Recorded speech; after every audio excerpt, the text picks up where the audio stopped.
दूर किसी जंगल में बरसात शुरू हो चुकी थी और बरसात भी ऐसे शुरू हुई थी कि रुकने का नाम ही नहीं ले रही थी।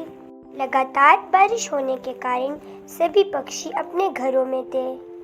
उसी जंगल में एक चिड़िया भी रहती थी।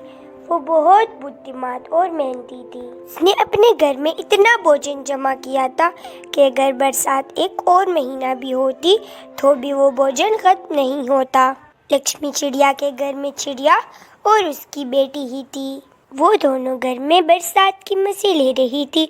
उनका घर भी मजबूत था और घर में भोजन की भी कोई कमी ना थी, इसलिए उन्हें तो वो बरसात बहुत अच्छी लग रही थी। मम्मा, ये बारिश कितनी अच्छी लग रही है ना? हाँ बेटा, जब मैं तुम्हारे जितनी थी तो मैं गर्मियों के बारिशों में बहुत नहाया करती थी। हम सब दोस्त तो सारा दिन ही बारिश के मज़े लिया करते थे और जब संडे को बारिश होती थी तो मैं अपनी मम्मा के साथ बैठकर कहानी सुना करती थी। मम्मा, मुझे भी कहानी सुनाए ना।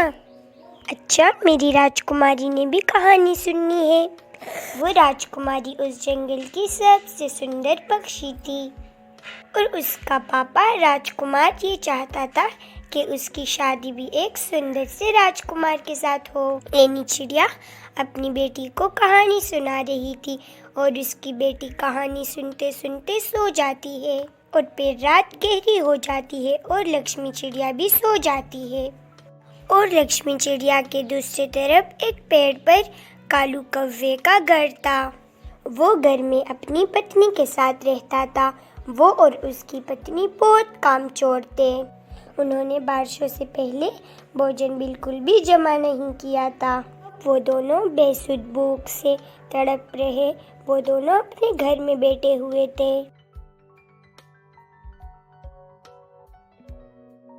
कालू, मेरे पेट में तो चूहे दौड़ रहे हैं और आंखों के सामने अंधेरा भी छा रहा है और बारिश तो रुकने का नाम नहीं ले रही। ये बरसात रुके ताकि मैं किसी पक्षी के घोंसले से भोजन चुरा लाऊं। चंबेली, मेरा तो तुमसे भी बुरा हाल हो रहा है। ये बारिशें हो तो घर में भोजन होना चाहिए। कालू, तुम जाओ चिड़िया के घर से कुछ मांग कर लाओ। इस समय वही हमारी मदद कर सकती है।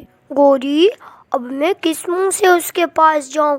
तुम्हें याद है ना, बरसात होने से पहले वो हमें लेने आई थी कि तुम भी हमारे साथ बरसात की तैयारियां शुरू करो। हमने उसे कैसे बेइज्जत करके भेजा था। कालू, तुम कैसे इतने इज्जत वाले बन गए कि चिड़िया का सामना नहीं कर पा रहे हो? और वैसे भी ज़रूरत पड़ने पर गद्दे को भी बाप बनाना पड़ता है। और वो चिड़िया तो है ही बेवकूफ़, फौरन तुम्हारी बातों में आ जाएगी। अच्छा, मैं जाकर देखता हूँ। और फिर कालू कौवा चिड़िया के घर की तरफ जाने लगता है। कालू कौवा चिड़िया के घर जाकर दस्तक देता है, लेकिन चिड़िया तो सो रही थी और उसकी बेटी भी गहरी नींद में सो रही थी। कौवा फिर से दस्तक देता है। कालू कौवे के फिर से दस्तक देने पर चिड़िया उठ जाती है। इस समय कौन आ गया हमारे घर? मैं पूछती हूँ, कौन? चिड़िया बहन, मैं हूँ तुम्हारा भाई कालू। तुमसे ज़रूरी काम था। चिड़िया, मुझे अंदर आने दो, मैं तो बारिश से पूरा भीग चुका हूँ।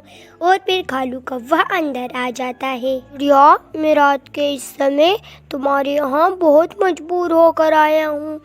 वो तुम्हारी भाभी, तुम्हें पता है, वो तो जब 2-3 घंटे कुछ नहीं खाती तो उसकी हालत तो बहुत बिगड़ जाती है।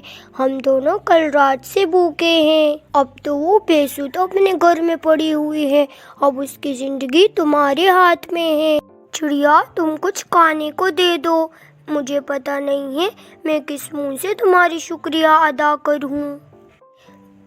तुम्हें शुक्रिया अदा करने की कोई ज़रूरत नहीं है, बस तुम खुद को बदल लो।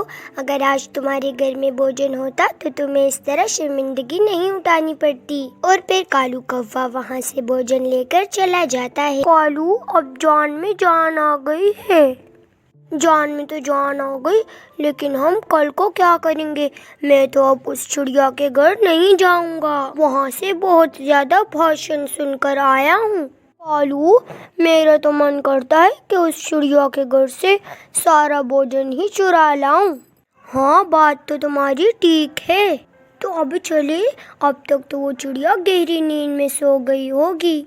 हाँ गोरी कौवी, रोज रोज बातें सुनने से अच्छा है कि हम एक बार में ही उसका भोजन चुरा लाएं। और फिर कालू कौवा और गोरी कौवी वो भोजन चुराने जाते हैं। चमकीलो, तुम यहाँ खिड़की के पास रुको, मैं चिड़िया को भोजन चुरा लाता हूँ। मैं तुम्हें खिड़की से पकड़ाता रहूँगा और तुम पकड़ती रहना। और फिर कालू कौवा उस खिड़की से ऐसे दाखिल होता है जैसे कोई प्रोफेशनल चोर ही दाखिल होता है। उसकी पूंछ दिए के साथ लगकर उसकी पूंछ में आग लग जाता है। वे की आवाज़ से चिड़िया और उसकी बेटी उठ जाती है।